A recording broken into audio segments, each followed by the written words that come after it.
দিদি বিয়ের রাতে ঘর থেকে পালিয়ে গিয়েছিল। বাবা তার সমস্ত জিনিসপত্র উপরের ঘরে নিয়ে গিয়ে তালা বন্ধ করে দিয়েছিল আর বলেছিল যে এই ঘর কেউ যদি খোলে তাহলে আমার মরা মুখ দেখবে। তখন সবাই ভয় পেয়ে গিয়েছিল আর অনেক বছর পর্যন্ত ওই ঘরের আশেপাশেও কেউ যেত না। একবার রাত্রিবেলা বাবাকে ওই ঘরে দুধের গ্লাস নিয়ে যেতে দেখলাম। তখন আস্তে আস্তে তার পিছু করলাম। ভেতরে যখন উঁকি মারলাম তখন আমি পুরো কেঁপে উঠেছিলাম, কারণ ওখানে তো আমার নাম অনামিকা আর আমি কোটায় বাস করি। আমার জীবন ভীষণ অদ্ভুতভাবে কেটেছে, কেননা অন্যের করা ভুলের শাস্তি আমাকে পেতে হয়েছিল। আমরা 3 ভাই বোন ছিলাম, 2 বোন আর একটা ছোট ভাই ছিল। দিদি ভীষণ সুন্দর ছিল আর খুব সিধে ছিল। বাবার চোখের মণি ছিল সে। বাবা আমার থেকে বেশি আমার বড়দিকেই ভালোবাসতো। এজন্য আমি একদম তার মতো করেই চলার চেষ্টা করতাম। সে আটা মাখলে আমি জেদ করতাম যে আমিও আটা মাখবো। সে খাবার বানালে বাবা তার রান্নার খুব প্রশংসা করত, আর তখন যে কোনোভাবেই আমাকেও খাবার বানাতেই হবে। কোথাও এটাই আমার সব থেকে বড় ভুল ছিল। আমি শুনেছিলাম বাবা অঙ্কিতাদিকে বলতো যে তোমাকে জীবনে ভেবে চিনতে চলতে হবে, কেননা তোমার থেকে ছোট ভাই বোনরা তোমাকে দেখেই শিখবে। আমারও তো অহংকার ছিল যে অঙ্কিতাদি কখনো কোনো ভুল করতেই পারে না, কিন্তু সময় প্রমাণ করে দিল যে এগুলো আমাদের মনের ভুল। দিদিও তো মানুষ ছিল, আর মানুষের জীবনে তো ওঠানামা দুটোই থাকবে। যেমন কিনা আমি প্রথমেই বলেছি যে আমার দিদি অনেক বেশি সুন্দর ছিল, তাই এবার অঙ্কিতাদির জন্য সমস্ত দিক দিয়ে সম্বন্ধ আসতে লাগলো। এমন মনে হতো যেন আত্মীয়রা নিজেদের মধ্যে জেদ করেছে যে অঙ্কিতাকে আমি নিজের বউ বানাবই। বাবাকে রাজি করানোর জন্য আমাদের আত্মীয় স্বজন চেষ্টা করত, আমাদের বাড়ির চক্কর কাটতে থাকতো। বাবা ভাবলো যে যদি আমি একটা ঘরে আমার মেয়েকে পাঠিয়ে দিই তাহলে অন্য ঘরের লোকেরা আমার ওপর রেগে যাবে। এজন্য বাবা সিদ্ধান্ত নিয়েছিল যে দিদির বিয়ে আমাদের আত্মীয় স্বজনের বাড়িতে না দিয়ে বাইরে কোথাও ঠিক করবে। তখন বাবা আন্দাজও করতে পারেনি যে সে কত বড় ভুল করতে চলেছে। বাবার বোঝা উচিত ছিল যে দিদির জীবনের এত বড় সিদ্ধান্ত নেওয়ার আগে তাকে নিজের কাছে বসিয়ে তার মনের কথা জানার চেষ্টা করা উচিত। তার মাথায় হাত রেখে একবার যদি জিজ্ঞাসা করে নিত যে বাবু, তুমিও তো নিজের ভবিষ্যতের জন্য কিছু ভেবেছ, যদি তোমার মনে কিছু থেকে থাকে তাহলে আমার সাথে শেয়ার করো। যদি আমার কাছে বলতে লজ্জা লাগে তাহলে নিজের মাকে বলো। কিন্তু সে এই ব্যাপারে বাড়ির কারোর সাথেই কথা বলে কারোর ইচ্ছা জানতে চায়নি। বাবা বাইরে থেকেই কারোর সাথে কথা বলে দিদির সম্বন্ধ ঠিক করে দিল। একদিন বাবা বলল, আমি অঙ্কিতার সম্বন্ধ পাকা করে দিয়েছি। ভীষণ ভালো লোক ওরা, আমাদের মেয়েকে ভীষণ ভালো রাখবে। মা তো অবাক হয়ে গেল। শুধু মা নয়, আমাদের ওপরেও যেন বাজ ভেঙে পড়ল। আমরা 3 ভাই বোন ঘরে বসেছিলাম আর একে অপরের মুখের দিকে তাকাচ্ছিলাম। এটা কি হয়ে গেল, আর কি করে হলো? রাহুল এটা কি করে করতে পারে? মেয়েদের সম্বন্ধ এভাবে পাকা হয় না। প্রথমে ছেলের বাড়ি থেকে এসে মেয়ে দেখে, তারপর মেয়ের বাড়ির লোকেরাও আন্দাজ হয়ে যায় যে মেয়ের বাড়িতে সম্বন্ধ নিয়ে আসা লোকজন কি ধরনের। তারপর ঘরবাড়ি দেখার কথা হয়। আমি তো অবাক হয়ে গেলাম, তুমি এত বড় সিদ্ধান্ত একাই নিয়ে নিলে আর আমাকে একবার জিজ্ঞাসাও করলে না। বাবা বলল, মহিলারা কম বুদ্ধি সম্পন্ন হয়। আমরা পুরুষরা যেরকম সঠিক সিদ্ধান্ত নিয়ে থাকি, তোমরা মহিলারা কখনোই তা পারবে না। আচ্ছা, তোমার মনের শান্তির জন্য কাল আমি ছেলের বাড়ি থেকে ছেলেদেরকে ডেকে নিচ্ছি, তারপর তুমি তাদের সাথে কথা বলে নাও। এরপর মায়ের মুখ থেকে আর কোনো কথা শুনতে পেলাম না। বোধহয় সে ভীষণ চিন্তায় পড়ে গেল। এই অভ্যেসটা দিদিরও ছিল। সে বলতে লাগলো, অনামিকা, আমার সাথে কি হচ্ছে? সে ভীষণ চিন্তায় ছিল। আমি তার মনের শান্তির জন্য বললাম, দিদি, কি আবার হবে? তোমার হাত হলুদ হতে চলেছে, তারপর ঘরে সানাই বাজবে। দিদি চিন্তায় পড়ে গেল। পরের দিন সকালে মা বলতে লাগলো, অঙ্কিতা, আজ তুমি ভালো করে তৈরি হয়ে যেও, তোমায় দেখতে ছেলের বাড়ি থেকে লোক আসছে। এবার দিদি নিজেকে আটকাতে পারল না। সে বলতে লাগলো, মা, বাবার থেকে এই আশা করিনি।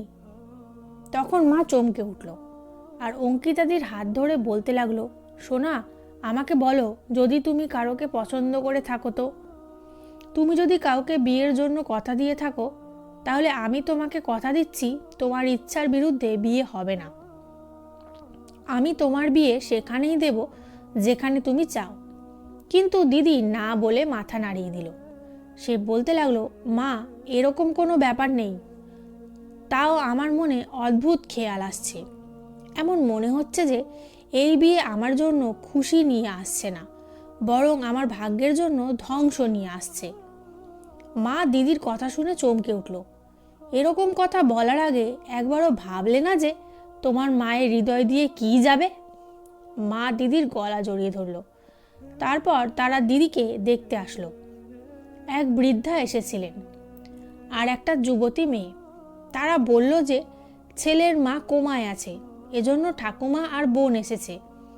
যখন মা অঙ্কিতাদিকে নিজের সাথে নিয়ে আসলো, তখন ছেলের ঠাকুমা খুব ভালোবেসে দেখলো ওই মেয়েটার দিদিকে ভালো লেগেছিল। সে তো এখন থেকেই দিদিকে বৌদি বলা শুরু করে দিয়েছিল। আর সবার নজর বাঁচিয়ে ছেলের বোন আমার দিদির হাতে ছেলের ফটো ধরিয়ে দিল। ছেলেটার নাম রমেশ ছিল। যখন আমি দিদির হাত থেকে ফটো নিলাম, দেখলাম ছেলেটি ভীষণ সুন্দর। দিদিও তার ফটো দেখে লজ্জা পেয়ে গেল, যখন কিনা মা নিজেও সন্তুষ্টি প্রকাশ করছিল। ছেলের ঠাকুরমা আর বোন দুজনেই ভীষণ সাদাসিধে ছিল। মা বলল, রমেশের সাথে তোমার বাবা দেখা করেছে। সে বলছিল রমেশ ভীষণ সাদাসিধে ছেলে। সত্যি বলছি অঙ্কিতা, আমার মন এবার যেন শান্তি পেল। তুমি বলো, তোমার কি রায়? দিদিও হ্যাঁ বলল। লজ্জা পেয়ে সে বলল, আমার এই সম্বন্ধে কোনো আপত্তি নেই। তারপর আমাদের ঘর খুশিতে ভরে গেল। কিন্তু কেউ এটা জানতো না যে এই খুশি একদিন সর্বনাশ প্রমাণিত হবে। সব কিছু ভীষণ ভালোভাবেই চলছিল। দিদিও খুশি হয়ে প্রত্যেকটা বিষয়ে অংশ নিতে লাগলো। দিদি নিজের পছন্দে বিয়ের পোশাক নিল আর নিজের জুতা নিজেই পছন্দ করলো। শুধু তাই নয়, সে বরের বরযাত্রীর জন্য সমস্ত সাজসজ্জা নিজের ইচ্ছা মতোই করেছিল। সব কিছু ভালোভাবেই ঘটছিল। কেউ জানতো না যে দিদি নিজের মনে কী সিদ্ধান্ত নিয়েছিল। আমরা সবাই ভীষণ খুশি ছিলাম। আমি তো এক সপ্তাহ আগেই ঢাকঢোল বাজানোর লোকদের ব্যবস্থা করেছিলাম।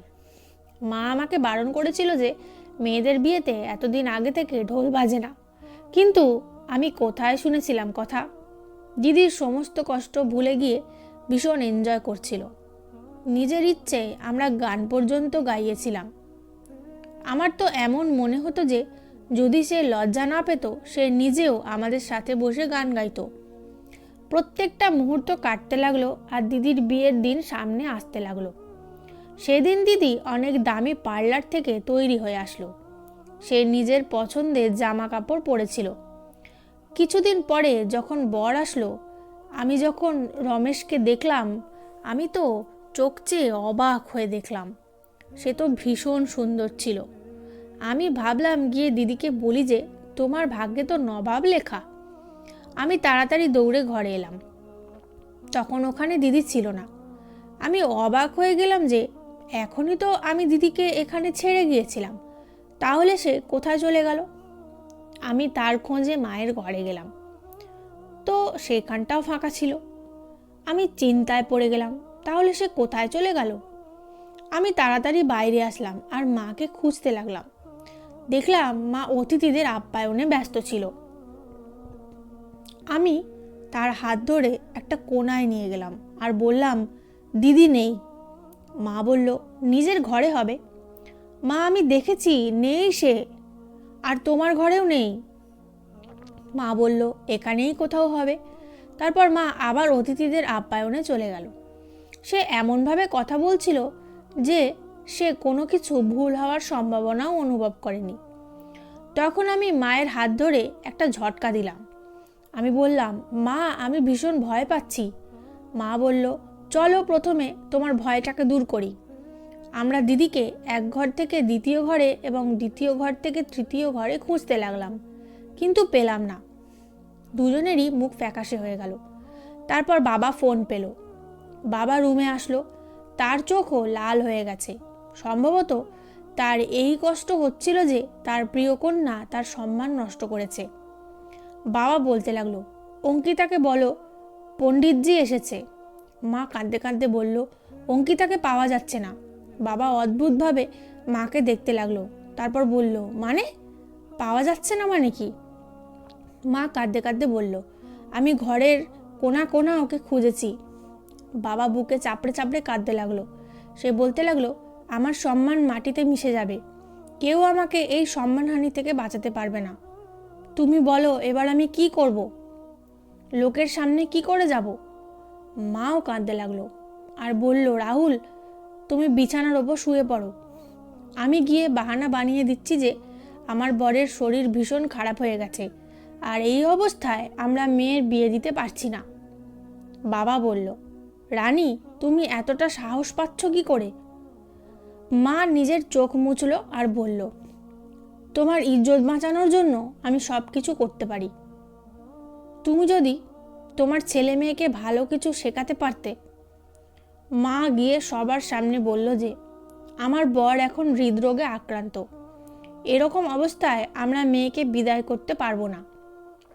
দয়া করে আপনারা বর এবং বরযাত্রী নিয়ে ফেরত চলে যান, আর তারপর অন্য কোনো দিন নিজের বউকে সাধারণভাবে বিয়ে করে নিজের সাথে নিয়ে যাবেন।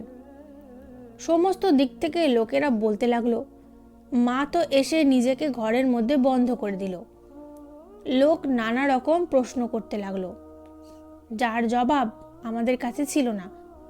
এই জন্য আমরা সবাই একটা ঘরে চুপচাপ বসেছিলাম। আমরা তো কখনো ভাবিনি যে হঠাৎ করে এই ধরনের সমস্যা এসে পড়বে। তারপর রাতে অনেকক্ষণ ধরে অনেক দেরি পর্যন্ত আমাদের বাড়ি খালি হলো। লোক এই অপেক্ষায় বসেছিল যে তারা কোনো না কোনো মুখরোচক খবর পাবে। পুরো রাত আমাদের এভাবেই জেগে কেটে গেল। সকাল হতেই বাবা ঘরে হাঙ্গামা শুরু করে দিল।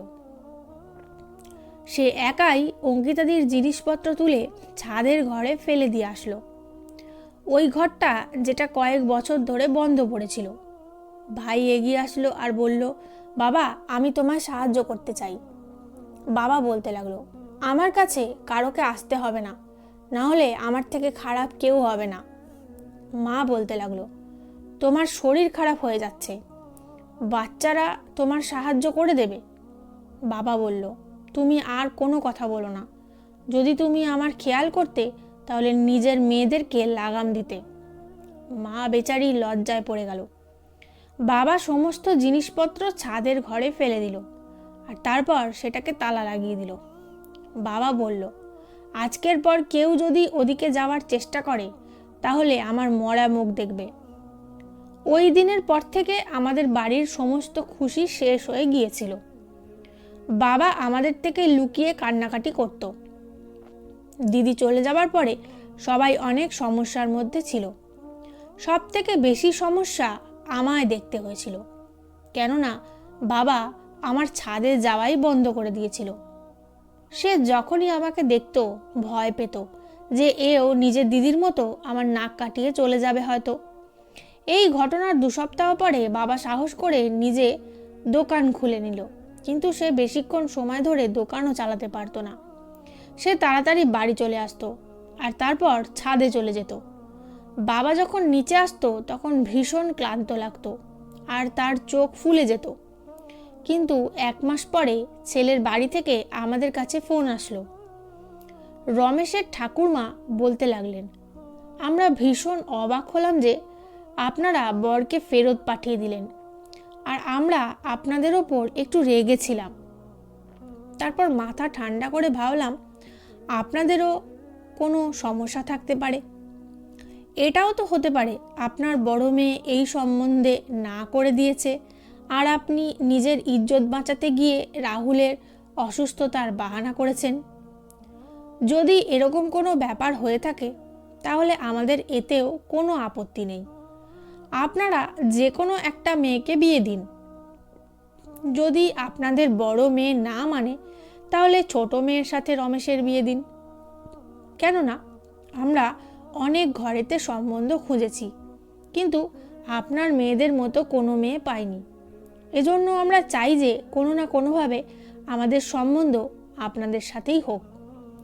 মা ফোন রেখে দিল আর আমাকে বলল, অনামিকা, তুমি বলো, তুমি কি এই সম্বন্ধে রাজি?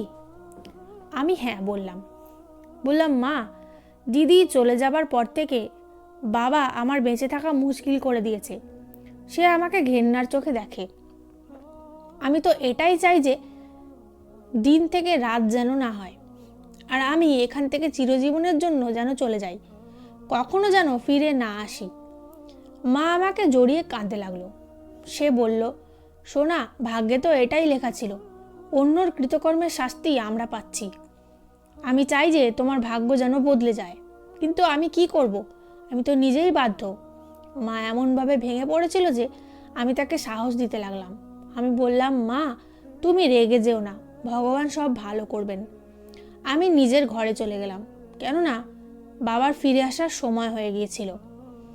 আজ আমার মন অদ্ভুতভাবে ঘাবড়াচ্ছিল, কেননা আমার ভাগ্য নির্ধারণ হতে চলেছে। ঘরের দরজা খোলার সাথে সাথে আমি এসে আমার ঘরের জানলায় বসলাম। বাবা বাড়িতে এসে হল খালি দেখে রান্নাঘরে গেল। পাগলের মতো রান্নাঘরে ঘুরে বেড়াচ্ছিল বাবা। আমি তাকে দেখে অবাক হয়ে গেলাম। তারপর কিছুক্ষণ পর রান্নাঘর থেকে ফিরে এলো হাতে এক গ্লাস দুধ নিয়ে। তার অনুমান সঠিক ছিল না। সে এদিক ওদিক তাকিয়েছিল, যেন কেউ বর চুরি করছে। যদিও এটা তেমন একটা বড় ব্যাপার ছিল না। একজন মানুষ তার বাড়ির রান্নাঘর থেকে এক গ্লাস দুধ নিতে পারে যতটা সে চায়। তারপর বাবা গ্লাসটা ধরে আস্তে আস্তে সিঁড়িতে উঠে গেল এবং ছাদের দিকে চলে গেল। আজ আমার চোখ যা দেখলো এটা খুবই সাধারণ ব্যাপার, কিন্তু আমি আমার বাবাকে সন্দেহ করতাম। তখন আমি এই নিয়ে চিন্তিত ছিলাম। বাবা আসার পর মা রুম থেকে বের হলো না কেন? কারণ বাবা বাইরে থেকে আসার সাথে সাথে মা সব ছেড়ে বাবার কাছে আসতো, আর তারপর খাবার খাওয়ার কথা জিজ্ঞাসা করত, তারপর রুটি বানাতো। আমি গোপনে মায়ের ঘরে গিয়ে জানতে পারি সে ঘুমাচ্ছে। আধ ঘন্টা পর বাবা বারান্দা থেকে নেমে এলো। তার অবস্থা অদ্ভুত হতে থাকে। জীবনে প্রথমবার বাবাকে সন্দেহ করলাম, কারণ এই মুহূর্তে আমার কাছে উত্তর ছিল না। তারপর মাও ঘুম থেকে জেগে উঠল, তাই সে বাবার জন্য রান্না করতে লাগলো। মা খাবার রান্না করে বাবার সামনে রাখলো আর কাছে গিয়ে খাটের ওপর বসলো। সে বলতে লাগলো, রাহুল, আজ রমেশের ঠাকুরমার ফোন এসেছে। বাবা তার মুখে খাবার সবেমাত্র তুলতে যাচ্ছিল, কিন্তু থেমে গেল এবং তার মুখ ফ্যাকাশে হয়ে গেল। আমি আমার ঘরের জানালা দিয়ে এসব দেখছিলাম। মা বলতে শুরু করলো, তারা বলছেন যে আপনারা বড় মেয়ের না হলে ছোট মেয়ের সাথে বিয়ে দিন। বাবা সেই তখন খাবার ছুঁড়ে ফেলে দিয়েছিল। সে রেগে উঠে দাঁড়িয়ে বলল, ওদেরকে বলো আমার মেয়ের ভাগ্য এখন এতটাও খারাপ না যে সে তোমাদের মতো মানুষের সাথে সম্বন্ধ করবে। মা স্তব্ধ হয়ে গেল। এর মানে কি? ওরা ভালো না? বাবা না সূচক মাথা নাড়ল আর বলল, আজকের পর ফোন করলে ধরবে না। তারপর মাও রেগে বলল, তোমার নিজের বুদ্ধিমত্তার উপর তো তোমার অনেক বিশ্বাস ছিল।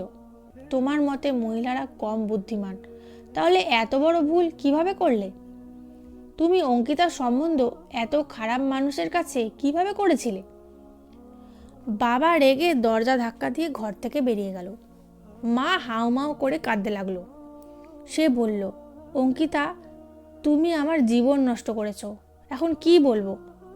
আমিও অদ্ভুত চিন্তার মধ্যে দিয়ে যাচ্ছিলাম। এখন আমি সারাক্ষণ বাবার দিকে নজর রাখতে লাগলাম। সে খুব অদ্ভুত হয়ে গিয়েছিল। মনে হতো না যে সে আমার বাবা। তাকে খুব বিপজ্জনক মনে হতো আমার। কখনো কখনো এমনও হয় যে কোনো ব্যক্তির ক্রিয়াগুলি তাদের মুখ থেকে প্রতিফলিত হতে শুরু করে। বাবার কাজও তার মুখ থেকে দেখা যাচ্ছিল। তার চেহারা এমন হয়ে গিয়েছিল যে কেউ দেখলেই যেন ভয় পায়। তাই তার কাছ থেকে আমি লুকিয়ে থাকতাম। সে যতক্ষণ ঘরে থাকতো আমি আমার ঘর থেকে বের হতাম না। মা সারাক্ষণ নিজের কাজে মগ্ন থাকতো, আর ভাই স্কুল থেকে টিউশনি যেত, তারপর টিউশনি থেকে খেলতে যেত, আর অনেক রাতে বাড়িতে ফিরত। মনে হচ্ছিল সেও যেন বাড়ির পরিবেশ থেকে দূরে থাকতে চায়। এখন আমি সবসময় বাবাকে ছাদে দুধ নিয়ে যেতে দেখতাম। কেন সে দুধের গ্লাসটা ওপরে নিয়ে যায় বুঝতে পারতাম না। আমি এটা নিয়ে অনেক চিন্তা করতাম, এজন্য আমার ঘুম আসতো না। আমি সারাদিন ধরে অঙ্কিতাকে মনে করতাম। অঙ্কিতাদি আমার খুব কাছের এবং খুব ভালো বন্ধু ছিল। ও যদি এত বড় ভুল সিদ্ধান্ত না নিত তাহলে ভালো হতো। অনেক রাত হয়ে গিয়েছিল, আর চারপাশ থেকে কুকুরদের চিৎকারের আওয়াজ শোনা যাচ্ছিল। আমি উঠে আমার ঘরের জানলায় বসে পড়লাম। তখন আমি অদ্ভুত কিছু অনুভব করলাম। কেউ যেন আমাদের হল ঘরে হাঁটছিল। আমি যখন খেয়াল করলাম অন্য কেউ না, সে আমার বাবা ছিল। আমি চমকে গিয়েছিলাম। বাবার আন্দাজ দেখে এমন মনে হচ্ছিল যেন সে ভীষণ চিন্তায় ছিল। আমার আজ তার উপরে মায়া হচ্ছিল। আমি ভাবতে লাগলাম, বাবা যদি আমাদের দুজনের মধ্যে এতটা দূরত্ব না বানাতো তাহলে আমি তার কাছে চলে যেতাম, তার দুঃখ কষ্ট ভাগ করে নিতাম। কিছুক্ষণ বাবা হলের মধ্যে হাঁটতে লাগলো, আর তারপর সে রান্নাঘরের দিকে এগিয়ে গেল। আমার মাথায় খেয়াল আসলো, আমার বাবার কি খিদে পেয়েছিল? কিছুক্ষণ রান্নাঘরে খটপট করে আওয়াজ হতে লাগলো, আর তারপর সে বাইরে বেরিয়ে আসলো। তার হাতে খাবার ছিল, আর তার পা সিঁড়ির দিকে এগিয়ে যেতে লাগলো। তারপর আস্তে আস্তে পুরো সিঁড়ি পেরিয়ে ছাদে চলে গেল বাবা। আমি লুকিয়ে বসেছিলাম যে এ সমস্ত কি, বাবা ছাদে কি করতে যাচ্ছে? কখনো দুধ কখনো খাবার নিয়ে সে কি করে, কেন যায় সে? এবার আমি অনুভব করছিলাম যে কিছু না কিছু রহস্য আছেই। এজন্য আমি সিদ্ধান্ত নিলাম যে বাবার রহস্য এবার আমি জেনেই ছাড়ব। আমার ভয় লাগছিল ভীষণ, কিন্তু আজ সাহস করব বলে সিদ্ধান্ত নিলাম। আমিও আস্তে আস্তে সিঁড়ির ওপর দিয়ে ছাদে পৌঁছে গেলাম। এটা দেখে আমি একটু ঘাবড়ে গেছিলাম যে ওই ঘরটা যেখানে দিদির জিনিসপত্র রাখা ছিল সেটা খোলা ছিল, আর সেখান থেকে আলো আসতে লাগলো। আমি এগিয়ে যেতে লাগলাম। রুমের দরজা খোলা ছিল বলেই আমি গোপনে ভিতরের পুরো দৃশ্য দেখতে লাগলাম। দিদি ভিতরে বসেছিল। এই দৃশ্য দেখে আমি কাঁপতে লাগলাম। বাবা রুটির টুকরো দিদির মুখে দিচ্ছিল। দুজনেই চুপ হয়ে গেল, কিন্তু তার চোখ থেকে জল ঝরছিল।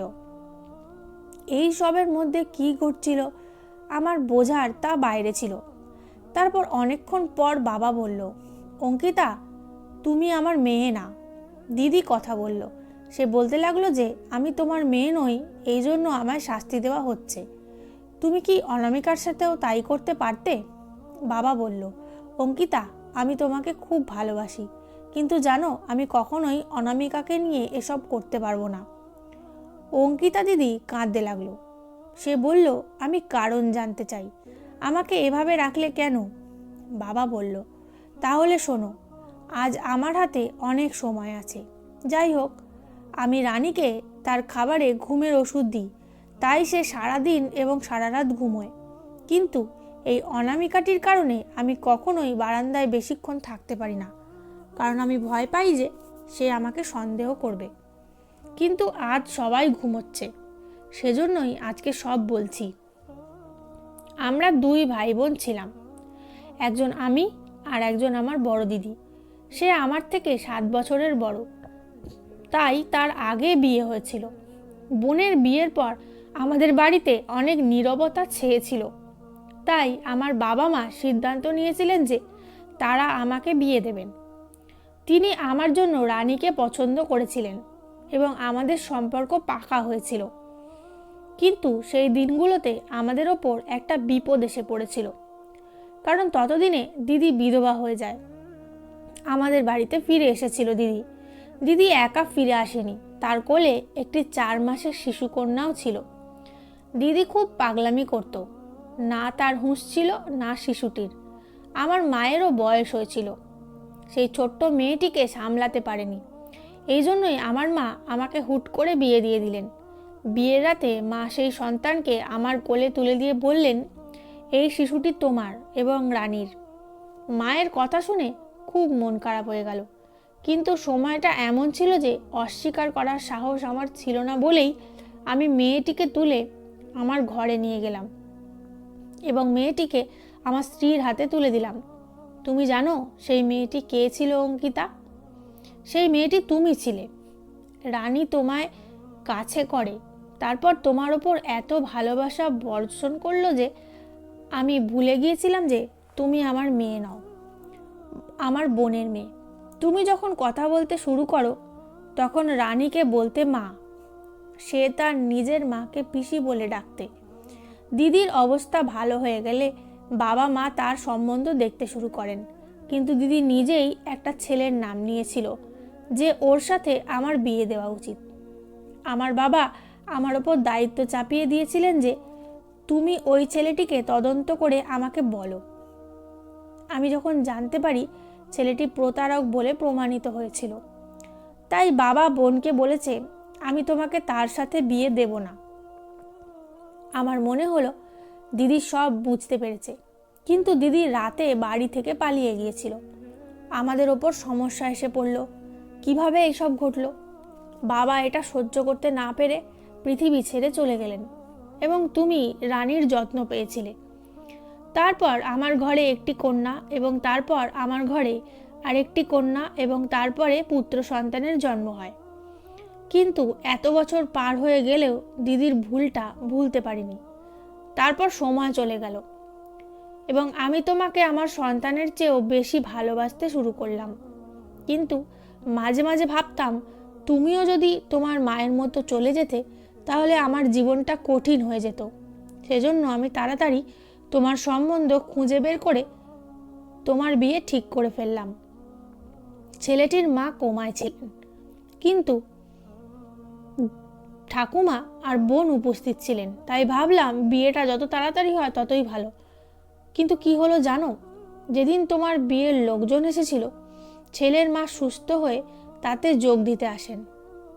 কিন্তু জানো তিনি কে? ছেলেটির মা ছিল আমার বোন আর তোমার আসল মা, মানে ওই ছেলে রমেশ তোমার ভাই ছিল। এসব দেখে আমার খুব মন খারাপ হলো। সেজন্য আমি তোমাকে বলেছিলাম টেরেসে এসে আমার কথা শোনো। তারপর আমি তোমাকে বারান্দার ঘরে তালা দিয়ে দিলাম। ভেবেছিলাম সকালের মধ্যে রানীকে সত্যিটা বলবো, কিন্তু একদিন আমি তোমার মাকে বিয়ে করতে দিইনি। সে বাড়ি থেকে পালিয়ে গিয়েছিল। তাই ভাবলাম এখন তোমার বিয়েও হতে পারেনি, তাই তুমিও যদি বাড়ি থেকে পালিয়ে যাও। তাই আমি তোমাকে এখানে আটকে রেখেছি। কিন্তু ভেবো না যে আমার বোনের মেয়েকে এখানে আটকে রেখে আমি আমার সন্তানদের আদর করে চলেছি। যেদিন থেকে তুমি এখানে তালাবন্ধ ছিলে সেদিন থেকে আমি অনামিকার সাথেও কথা বলা বন্ধ করে দিয়েছি। তোমাকে এই বন্ধ ঘরে রেখেছি, তাই অনামিকার সাথেও খুব কড়া ব্যবহার করছি। সে বলতে লাগলো, বাবা আমি বাড়ি থেকে পালিয়ে গেলেও তোমার সম্মান ধূলিসাৎ হয়ে যেত, আর আমাকে এখানে আটকে রেখেও তোমার ইজ্জত তুমি মাটিতে মিশিয়ে দিচ্ছ। লোকে নিশ্চয়ই বলা বলি করছে যে অঙ্কিতা নিশ্চয়ই বাড়ি থেকে পালিয়েছে, তাই তার বর বউকে না নিয়ে খালি হাতে ফিরে এসেছে। দুজনের কথা বলতে বলতে সকাল হয়ে গেল। বাবা তাড়াতাড়ি উঠে বললেন, অঙ্কিতা আমাকে ক্ষমা করে দাও, আমি এখন চলে যাচ্ছি, হয়তো কারোর চোখ খুলে যাবে। আমি দ্রুত এগিয়ে গেলাম আর বললাম, না বাবা, আমি আমার দিদির ওপর এমন অত্যাচার হতে দেব না। তার মায়ের ভুলের শাস্তি আমার দিদি পাবে না। ঈশ্বরের আইন তিনি সর্বদা প্রতিশ্রুতি দেন, যে ব্যক্তি ভুল করেছে তাকে শাস্তি দেবে। তাহলে মানুষ হয়ে এসব কেন করলে? আমার কথা শুনে বাবা রেগে গেল, আর সে কারণেই সে দ্রুত নিচে নেমে গেল। আমি দিদির হাত ধরে নিচে নেমে এলাম। বাবা এতই লজ্জা পেয়েছিল যে সে খুব ভোরে চলে গিয়েছিল এবং রাতে বাড়ি ফিরে আসে।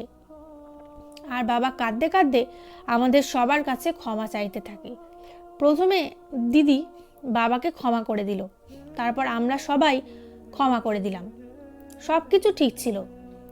বাবা দিদিকে অনুমতি দিয়েছিল এবং সে তার মায়ের সাথে দেখা করতে শুরু করেছিল এবং খুব শীঘ্রই সে খুব ভালো জায়গায় বিয়ে করতে চলেছে। আমরা আশা করি কঠিন সময় কেটে গেছে, ভবিষ্যতে শুধুই সুখে থাকব।